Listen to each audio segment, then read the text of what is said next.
In what can only be described as a colossal failure of policy and oversight, Canada is witnessing an unprecedented crisis in its immigration system, particularly highlighted by the staggering number of international students who never set foot in a classroom. A recent report from the Globe and Mail has shed light on this issue, revealing that nearly 50,000 foreign students, with a significant 19,582 from India, have been listed as no-shows by Canadian educational institutions. This alarming statistic is not just a number, it's a stark manifestation of a system that has been systematically dismantled under the watch of Prime Minister Justin Trudeau's Liberal government. The current scenario paints a grim picture of Canadian border control and immigration standards, which have become increasingly lax under Trudeau's administration. The data speaks volumes. Out of the 49,676 international students who failed to attend their designated schools in the spring, almost 20,000 were from India, making them the largest group among the no-shows. This isn't merely about students choosing not to attend classes, it's indicative of a broader, more systemic issue where the sanctity of Canadian education and immigration protocols are being undermined. The troubling aspect of this no-show phenomenon isn't just the sheer waste of educational resources, but also the potential misuse of the visa system. Students are expected to adhere to the terms of their visas, which include active enrollment in a Canadian educational institution. However, the numbers suggest that a significant portion of these students are either not showing up or are using the student visa as a backdoor entry into Canada, perhaps with intentions far removed from academic pursuits. This situation has been exacerbated by Trudeau's policies, which seem to prioritize an open-door approach to immigration, often at the expense of national integrity and resource management. The ease with which study permits are granted, combined with minimal follow-up on actual attendance, has created a loophole large enough for thousands to exploit. Critics argue that Trudeau's administration has been more concerned with boosting Canada's international student numbers to enhance global rankings and economic benefits, rather than ensuring these students contribute to and integrate into Canadian society through genuine educational engagement. The implications of this are multifaceted. Firstly, there's the economic angle. International students pay significantly higher tuition fees than their domestic counterparts, making them a lucrative source of revenue for universities and colleges. However, when these students do not attend, it raises questions about the allocation of these fees, the financial planning of institutions, and the integrity of Canadian education as a whole. Secondly, there's the issue of housing and job markets. Canada has been grappling with a housing crisis, and the influx of students who do not attend classes but still need places to live adds unnecessary pressure to an already strained system.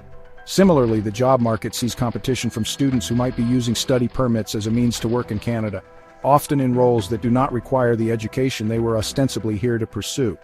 Moreover, the security implications cannot be overlooked. With such a significant number of no-shows, it becomes a question of who these individuals are and what their real intentions might be. This scenario could potentially be exploited by those looking to enter Canada under false pretenses, whether for economic, asylum-seeking, or even more sinister reasons. The government's response has been tepid at best. While Immigration Minister Mark Miller has introduced measures like capping international student visas and mandating stricter reporting from educational institutions, these steps come after years of unchecked growth in student visa issuance. These belated actions feel like locking the barn door after the horse has bolted, especially when one considers the complexities involved in tracking down students who have vanished into the Canadian landscape. The concentration of no-shows among Indian students isn't just a statistic, it's a testament to how certain countries have learned to navigate Canada's weakened immigration standards. Reports from Times Now News indicate that this issue has gained traction in India, where the ease of obtaining a Canadian study visa with less scrutiny on follow-through has become common knowledge.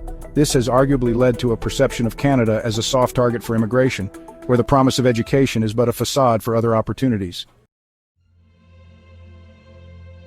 In conclusion, this crisis is a direct result of policies under Trudeau that have favored quantity over quality, open borders over secure boundaries, and economic gain over national stewardship. The no-show debacle is a symptom of a broader disease in Canadian immigration policy that needs urgent, decisive action. Without significant reform, Canada risks not only its educational reputation, but also its societal cohesion, economic stability, and security. The time for mere policy tweaks has passed.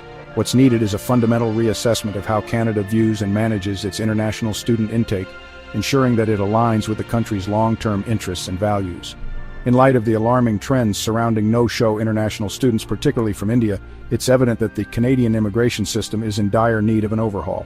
This growing crisis serves as a glaring reminder that our borders must be safeguarded not only for genuine students, but for the integrity of the nation as a whole. Are we truly willing to compromise our educational values and national security in pursuit of economic gain? The implications of these failures may resonate for years to come, jeopardizing not just our educational institutions but also the very fabric of Canadian society. We want to hear from you. How do you feel about the situation with Indian students allegedly gaming the Canadian immigration system? Share your thoughts in the comments below. If you found this content intriguing, don't forget to hit that like button. And if you're not already subscribed to the channel, we'd truly appreciate it if you did. It helps us immensely to produce more insightful content like this. Cheers!